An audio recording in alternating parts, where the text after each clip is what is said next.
Bueno, pues la verdad es que los vídeos de gatos y los vídeos de niños son lo mejor para empezar nuestro programa, porque vemos estos gatos, la reacción, digamos, de estos animalitos que están pillados infraganti y cómo se quedan así como diciendo, ostras, me han pillado. Ahora, ¿qué hago? ¿Disimulo? ¿No disimulo? Y la verdad es que siempre hace mucha gracia ver animales con actuaciones casi humanas. O podríamos decir que lo curioso es que a veces los hombres funcionamos como los animales. Pues vamos a ver qué hace Jesús, o qué hubiera hecho Jesús, cuando pillas a alguien infraganti, ¿vale? Estamos en Cuaresma, tiempo de reconocer nuestros pecados y no vamos a disimularlos. El Señor nos pilla infraganti y suceden cosas como lo que vamos a ver. Vámonos para adentro y lo vemos. Lectura del Santo Evangelio según San Juan. En aquel tiempo Jesús se retiró al Monte de los Olivos. Al amanecer se presentó de nuevo en el templo y todo el pueblo acudía a él y sentándose les enseñaba. Los escribas y los fariseos le traen una mujer sorprendida en adulterio y colocándola en medio le dijeron: Maestro, esta mujer ha sido sorprendida en flagrante adulterio. La ley de Moisés nos manda a apedrear a las adúlteras. ¿Tú qué dices? Le preguntaban esto para comprometerlo y poder acusarlo. Pero Jesús, inclinándose, escribía con el dedo en el suelo. Como insistían en preguntarle, se incorporó y les dijo: El que esté sin pecado, que le tire la primera piedra. E inclinándose otra vez, siguió escribiendo.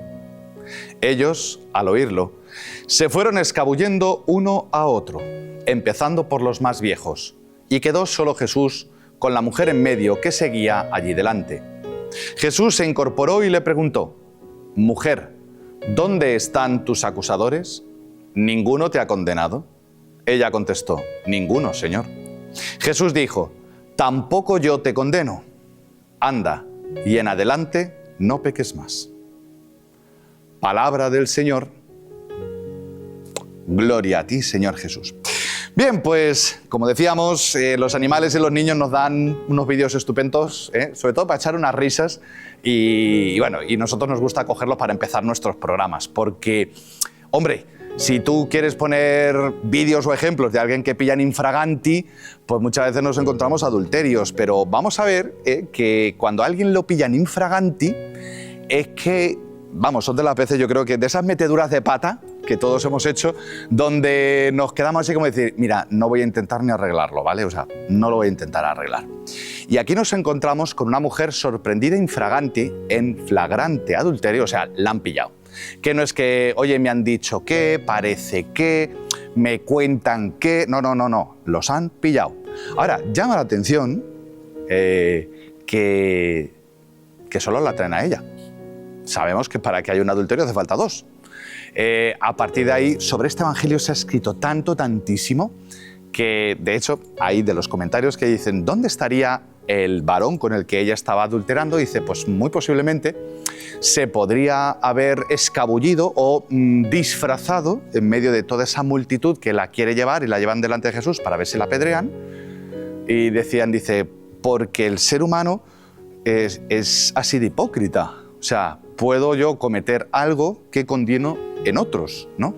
Y puedo condenar yo a esta mujer a ser lapidada cuando el adúltero he sido yo, o yo la he inducido a eso, ¿no? O sea, a partir de ahí se puede sacar muchísimo jugo, ¿no? O sea, de cuántas cosas que nosotros hacemos inducen a que otros pequen y los condenamos cuando la culpa ha sido mía, ¿vale? Pero bueno, no me voy a meter por ahí, sino a ver cómo lo hacemos, porque este evangelio, como decía, tiene muchísima miga, pero sobre todo es el punto que a Jesús le preguntan y la respuesta que Jesús da. Porque este evangelio pone de relieve una cosa, y es la persona y los actos que realiza, ¿vale? Nos encontramos con una ley antigua, ¿vale? Que Moisés dice que a la mujer que se sorprenda en adulterio, la sacarás del poblado y la apedrearás hasta que muera. Nos vamos a encontrar textos del Antiguo Testamento que nos van a parecer, a nuestros ojos del siglo XXI, después de Cristo, nos parecen una brutalidad y una casi que aberración, ¿no? Al que cometa tal cosa lo sacarás y lo apedrearás, ¿no? Y hay una coletilla que dice, para que así el mal no se inficcione, por así decirlo, en el pueblo. Es como decir, la manzana podrida, quítala del cesto, porque te va a podrir todo lo demás. Vemos que el Antiguo Testamento, ¿vale? O sea, en la revelación de Dios en el Antiguo Testamento, sobre todo lo que busca es revelar verdades, ¿no? Y el Antiguo Testamento nos muestra cómo el mal, ¿vale? No es el pecado, no es algo bueno que Dios no me deja hacer, lo veíamos la semana pasada, ¿vale? Con la imagen del hijo pródigo, cómo el pecado le quita la dignidad a una persona hasta el punto que un cerdo vive mejor que tú, ¿vale? Y como aquel que a lo mejor no ha tenido los pecados, que era el hijo mayor, pero también el pecado de la soberbia y del desprecio del otro, pues le hace descubrir que está en medio de la casa del Padre, pero tampoco lo disfruta, ¿vale? O sea, Y vemos cómo el pecado, pues, es eso que va pudriendo la manzana, pero hay una cosa que es cierto. El pecado es contagioso, es difusivo. El mal, en el Antiguo Testamento lo vemos Adán y Eva, Caín y Abel, y así sucesivamente, pues al final tienes el diluvio, ¿vale? El diluvio universal, donde ya es toda la humanidad la que ha pecado y ya Dios tiene que erradicar la humanidad. Es cierto que hace promesas, hace alianzas, y lo vemos cumplido en Jesucristo. Aquí hay un punto muy importante. ¿Qué es lo que sucede? Que la palabra misericordia, rahamín, es la capacidad que Dios tiene de hacer nacer de nuevo a una persona, lo que es la redención, ¿vale? O sea, una persona antes de Cristo, ¿no? Porque ¿qué es lo que ha hecho Cristo en la cruz? Ha pagado por todos nuestros pecados. Y esto puede ser una frase que tenemos muy acostumbrada, ¿vale? Pero hay una cosa que es cierto, o sea, si Cristo ha pagado por mis pecados y mi naturaleza pecadora es redimida, significa que no necesito matar a la persona porque la persona puede cambiar. Antes de la redención, obviamente, no es posible, como decía Jesús en colación a, oye, ¿puede uno repudiar a su mujer? Dice, Moisés os permitió el repudio por la dureza de vuestro corazón. Porque lo único que tienes es la ley, pero no tienes la gracia. Como nos dirá San Juan, por Moisés recibimos la ley, por Cristo la gracia. Entonces, si yo tengo la gracia, pues entonces ya resulta que la persona puede cambiar. Se puede dar la conversión, se puede dar la redención y la persona redimida vive de otra manera. Se le puede dar a la persona otra oportunidad. Y por eso lo que a Jesús le están buscando las cosquillas, ¿vale? Y le hacen muchísimas preguntas trampa, muchísimas.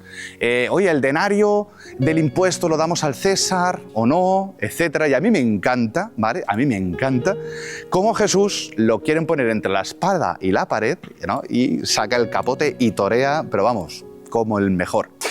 Dicen que estaba escribiendo en el suelo.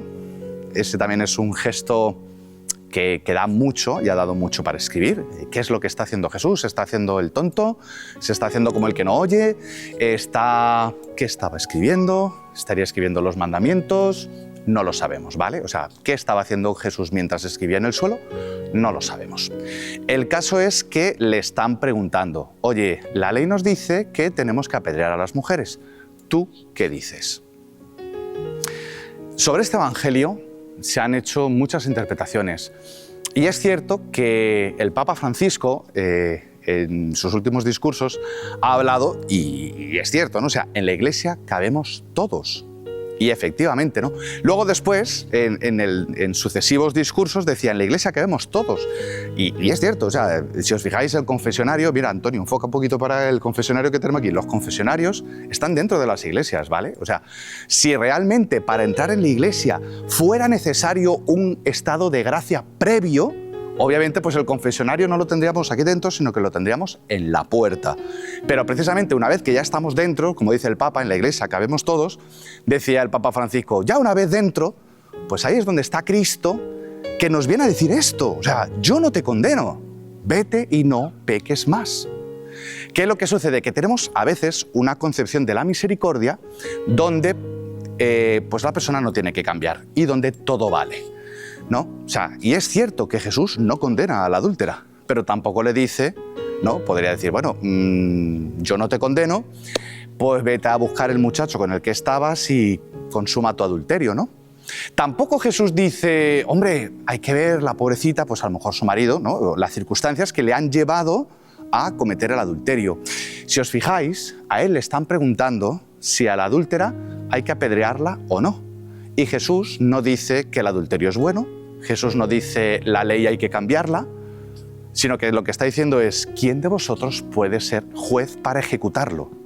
Solo Dios, porque es el único que está libre de pecado.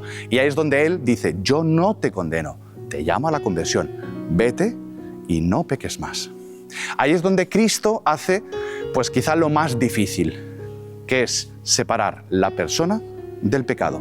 Cristo no condena a la persona, pero sí elimina y quiere quitar el pecado. ¿Qué es lo que sucede? Eso solo puede hacerse con la gracia de Cristo, con la redención y la misericordia. En un mundo donde Dios no existe, obviamente la persona y su pecado van juntos. Y tengo dos opciones. Si quiero salvar a la persona, tengo que relativizar el pecado y entonces todo vale. Que son pues esas malentendidas misericordias donde lo importante es ser buena persona y todo vale. Cualquier tipo de unión de dos personas, independientemente del sexo o de la forma en la que se unan, pues se da como válido y se le llama familia, se le llama matrimonio. Y no todo vale. No todo vale por una calidad de vida y entonces pues matamos a las personas que vienen con síndrome de Down, por ejemplo, o a un enfermo terminal o a una persona que se le pone la etiqueta de que no tiene calidad de vida. Entonces, como todo vale, ¿no? Y todo con una etiqueta de misericordia o falsa misericordia. Si yo tengo un enfermo de cáncer, no le puedo dar un paracetamol. Le tengo que decir lo que tiene y el tratamiento que necesita. Y darle una palabra de ánimo de que, oye, esta enfermedad se puede curar, ¿no? Y muchos de vosotros tenéis experiencia de ello. Pero también es cierto que si yo no separo el pecado de la persona, quiero erradicar el pecado y lo que hago es le corto la cabeza a la persona, ¿no? Y entonces ahí es donde tenemos por una parte el extremo de la misericordia que se convierte en todo vale, y me voy al otro extremo, ¿no? Donde lo importante es la ley y el cumplimiento y entonces me cargo a la gente. Y el que no entra por el aro, ¿no? O sea, sería de los que sacan el confesionario a la puerta de la iglesia y el que no esté, que no venga. Y entonces ahí es, pues, los fariseos del siglo XXI. Entonces, ahora tú preguntas, ¿en cuál de los dos extremos está Cristo? En ninguno. ¿En cuál de los dos extremos está el demonio? En los dos. Por eso este evangelio es súper iluminador o súper gráfico, porque obviamente, ¿no? Ahí es donde mucha gente dice, hombre, es que el Señor acoge a los pecadores, por supuesto, pero si os fijáis, a ningún pecador, adúlteros, que se me ha ido la palabra, qué rabia me da, y sobre todo cuando estamos grabando. Los publicanos, decía Mateo, ¿qué es lo que era? Publicanos, perdón que se me iba la palabra, los publicanos, que son pecadores públicos, la prostituta, el Señor los acoge y habla del perdón. Tus pecados están perdonados, vete y no peques más, ¿no? Ahí es donde el Señor al buen ladrón le dice, hoy estarás conmigo en el paraíso. El Señor ama al ladrón, pero no ama al robo, ama al publicano, pero no ama pues la extorsión y todo el abuso económico. Ama a la prostituta, pero no ama la prostitución. Ama a la adúltera, pero no ama el adulterio. Y así podemos seguir, ¿no? Es cierto que el Señor ama a los homosexuales, a los transexuales, a los delincuentes más delincuentes, al que critica, al que roba, al que es soberbio. El Señor ama a todos. Ahora, lo que no quiere es los pecados que cometemos. Y entonces, pues la llamada a la conversión que el Señor nos hace hoy, pues es una buena alegría, ¿no? Lo difícil, y con esto termino, es que nos metemos en el pellejo de esta mujer y tenemos dos dificultades. Uno, reconocernos pecadores, cosa que esta mujer no tenía dónde esconderse. Nosotros somos especialistas en maquillar todo lo que hacemos y tenemos dificultades para reconocernos pecadores. Y la otra, el poder acoger este mensaje que es brutal. ¿Quién te condena? Yo no te condeno. Vete y no peques más, ¿no? O sea, ese yo no te condeno. Hay mucha gente que le cuesta vivirlo, porque no acepta el pecado que haya cometido, ¿no? Lo que llamamos el no perdonarse a uno mismo. Y Cristo te dice hoy, pues yo no te condeno, ¿no? No sé en cuál de todos los aspectos de este evangelio estarás tú, pero todos estamos invitados a escuchar esto. Yo no te condeno, vete y no peques más. Que así sea. La semana pasada veíamos el testimonio de Lupe Batallán, una católica sin vergüenza y que habla sin pelos en la lengua, ¿no? Vimos lo que hablaba sobre el aborto y hoy vamos a ver lo que hay detrás del mundo de la pornografía, ¿vale? Os recomendamos que podáis ver la entrevista completa, no es corta, ¿vale? Estamos hablando de entrevistas de 1 hora y si miráis, ella ha ido a televisión y hay en internet hay un montón de testimonios de entrevistas que les hacen y es increíble y precioso, ¿no? También poderla escuchar, cómo habla, cómo argumenta y cómo, digamos, en un lenguaje totalmente educado, es absolutamente políticamente incorrecta para desvelar la verdad de lo que hay detrás, pues por ejemplo, de la pornografía. Vamos a verlo. Sí, al igual que te motivó a meterte en temas del aborto, pues que tus padres hablaran mucho sobre estos temas, ¿hubo también algún tema familiar o hubo algo que te motivara a adentrarte en todo el tema de la pornografía? Bien, en realidad no es que me motivara, o sea, yo empecé a investigar esto por amor al conocimiento y empatizar con la situación cuando me enteré que las personas podían tener adicción a la pornografía. O sea, a mí lo que me llamó la atención fue el consumo. Y empecé a investigar ya, digamos, para este libro puntualmente, pero a los 3 meses me enteré que mi hermano mayor se había metido dentro del mundo de la industria pornográfica. Yo iba a publicar ese libro igual, y ese libro cambió muy poco, o sea, el índice ya estaba plasmado, muchos de los capítulos estaban escritos, yo escribo muy rápido, o sea, la mayoría del libro ya estaba escrito. De hecho, la parte de la pornografía ya estaba escrita. No, después me faltaba la parte de la prostitución y de la hipersexualización. Pero si bien esto no es que a mí me hizo involucrarme, sí me creo que me da una mayor responsabilidad a la hora de abocarlo, porque el hecho de conocer cómo una persona que querés mucho cae en el mundo de la pornografía es sin duda un buen empuje para defender estas causas y que de pronto uno no pierda el norte, ¿no? Además, en el caso puntual de mi hermano, que hoy cumpleaños, yo más o menos 3 meses me entero después de empezar a investigar esto y mi hermano había probablemente empezado hace 1 o 2 meses con el tema de la pornografía, no hace mucho.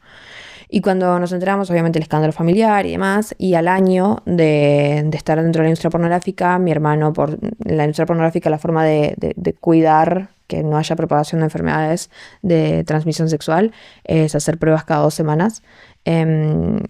Cuando ellos trabajan sin siquiera preservativos, con una promiscuidad muy grande, cuando las pruebas de los análisis de sangre para el HIV tienen un periodo de la ventana de hasta 1 año donde una persona puede estar contagiada y contagiar y eso no saltan los análisis de sangre, o sea, sus medidas de seguridad son un colador por el cual se filtra el agua. Al año mi hermano se entera que está contagiado de sífilis, bartonelosis y HIV. Y empieza el tratamiento. Para la sífilis, como saben, si tiene tratamiento se puede curar, pero si no se trata es mortal. La bartonelosis tiene tratamiento y se cura. El HIV tiene tratamiento para el resto de la vida de la persona, pero no se cura. O sea, la persona va a tener que tomar medicación todos los días el resto de su vida, va a tener que tener cuidados con su sangre, con sus fluidos, no sé qué, para no contagiar a los demás. O sea, es una vida compleja después, por más que haya tratamiento, no es fácil.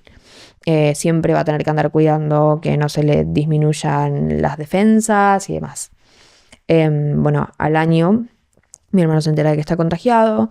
A pesar de eso, él siguió dentro de la industria pornográfica un tiempo más. Y que nada, independientemente de que obviamente yo no estaba ni de acuerdo antes ni después de eso, también es una realidad que la gente se contagia y sigue dentro de la industria pornográfica, con la posibilidad de seguir contagiando. Así que bueno, nada, empieza el tratamiento y demás. Hay un periodo que es para que las personas tardan un poco más tal vez en ¿cómo se llama? En responder bien al tratamiento del HIV, donde tienen fiebre y están como más débiles. Mi hermano siempre estuvo bien, siempre respondió al tratamiento, pero le pasó algo que suele pasar con los pacientes de HIV, que es tienen más predisposición a desarrollar determinados tipos de cáncer, sarcomas y linfomas. Y mi hermano desarrolló cáncer, que en realidad tardaron muchísimo tiempo en diagnosticárselo. De hecho, fue post-mortem. Y al año de enterarse que estaba contagiado, en realidad un poquito menos, mi hermano falleció. Y me parece que eso es importante, primero porque a uno le da la responsabilidad y la sensibilidad de nunca creer que esas cosas son indispensables, pero también te da una experiencia vivencial que para mí no es necesaria, ojalá la mayoría de la gente no la tenga, pero es muy fácil cuando hablas de la vida del otro decir, oh, si quiere tomar decisiones, eso es problema suyo, eres el único que se jode. Pero si fuera tu hermano el que se jode, si fueras vos el que se jode cuando tu hermano se muere, creo que el tratamiento de la situación sería distinto. Mi hermano entró dentro de la industria pornográfica pensando que estaba 2 años, se compraba un departamento, adquiría estabilidad financiera y se iba, como muchos otros. A los 2 años mi hermano estaba muerto. Entonces, nada, me parece que o sea, no fue la razón por la que publiqué el libro, ni por la que empecé a escribir, pero sí es una razón que hoy me mantiene muy cerca de todo esto, y creo que a pesar de que empecé con el tema del aborto, creo que también el tema de la eutanasia es muy importante al punto de dedicarme a escribir libros y dar conferencias de eso. Pocos temas van a tocarme tanto como este, y pocos temas me vuelven loca por hacer algo, porque como aumenta el consumo, también aumenta la naturalización de la producción. Es cierto que solamente las personas más vulnerables de nuestra sociedad caen en la prostitución, y la pornografía es otra forma de prostitución, y que no es una vida fácil y que hay que haber vivido un montón de cosas muy terribles para terminar ahí. Y a veces no tanto. En el caso de mi hermano, un abandono, ¿entendés? Un abandono de la infancia no procesado que fue haciendo catástrofes en su vida, y que eso depende de cómo cada uno asume esos hechos traumáticos de su vida, ¿no? Pero puede ser un abuso sexual, puede ser depresión, puede ser padecer violencia doméstica, que es la realidad de la mayoría de las personas que están dentro del mundo de la prostitución y de la pornografía en particular. Y con el crecimiento de la aceptación del consumo, termina pasando que también se difunde más esta idea de que estar dentro del mundo de la pornografía es de ganadores. Y es algo que, por ejemplo, en el mundo de los varones se revé. Llegaste. Bueno, ahora está calando un poco más con las mujeres y las OnlyFans, ¿no? Puntualmente en ese espectro. Pero está esta lógica en distintos ámbitos sociales de que si vos llegaste a ser actor porno, como te pagan por tener relaciones sexuales, la rompiste, sos un ganador, te va re bien. Y mi hermano siempre fue un consumidor de pornografía. No era un consumidor de pornografía que pudiera tener este tipo de problemas de andar mirando pornografía en la vía pública, ni menos, ¿no?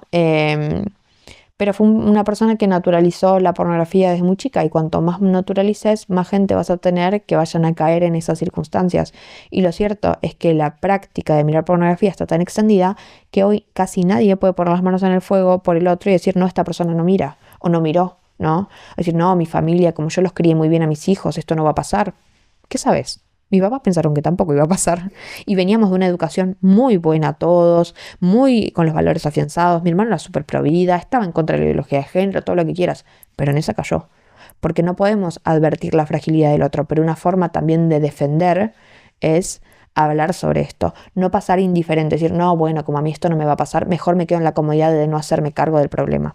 No, vos tenés que hablar. Y en esto sí funciona un poco como inmunidad de rebaño, ¿no? Cada vez que vos hablás, estás evitando que otra persona caiga en eso. A mí me han llegado cantidad de mensajes sobre todo en este año, que me dediqué a hablar de esto, más o menos. Igual estoy hablando del tema hace como 1 año y medio, ¿no? Pero sobre todo en el último año, de hombres y mujeres que me dijeron, pero además estoy hablando de, por ejemplo, una decena de mensajes, que para esta cosa puntual es demasiado. Lupe, gracias por tu charla, gracias por tu video, gracias por lo que fuera, ¿no? El material que hayan encontrado, porque en el último tiempo vengo afrontando muchos problemas económicos y me ofrecieron filmar pornografía y realmente lo estaba pensando, pero después de lo que vi, la verdad es que me quedo firme con que no, creo que voy a buscar otra forma para resolver los problemas, no sé qué. O sea, vos dices, wow, Aunque fueran esas 10 personas, ¿no? Y otras tantas que ni siquiera te enterás. O sea, esas que te lo contaron. Pero evidentemente hay una necesidad de hablar. Y de vuelta, no porque el problema no viene solamente del consumo, también viene de la producción que se propicia cada vez que aumenta el consumo.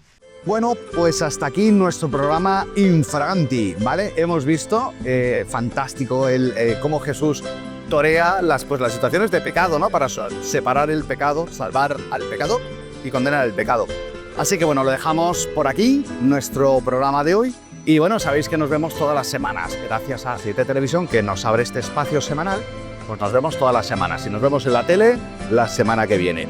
Pero sabéis que también estamos presentes, vaya usted con Dios, en un montón de plataformas. Yo diría que prácticamente todas. Mira, estamos en YouTube, estamos en Facebook, en TikTok y en Instagram. Sobre todo en YouTube es donde tenemos toda la hemeroteca, que son, el otro día lo miré y me asusté, más de 1000 vídeos, los diarios del confinamiento, las entrevistas, el programa semanal, en fin, ahí hay material para aburrir. Si te suscribes cada vez que subamos un vídeo, te llegará. Y si te ha gustado, pues, y lo estás viendo este programa por internet, pues hazle clic al siguiente, que si tienes tiempo, mejor estar viendo algo que gustarle del Señor que no cualquier otra cosa, ¿no?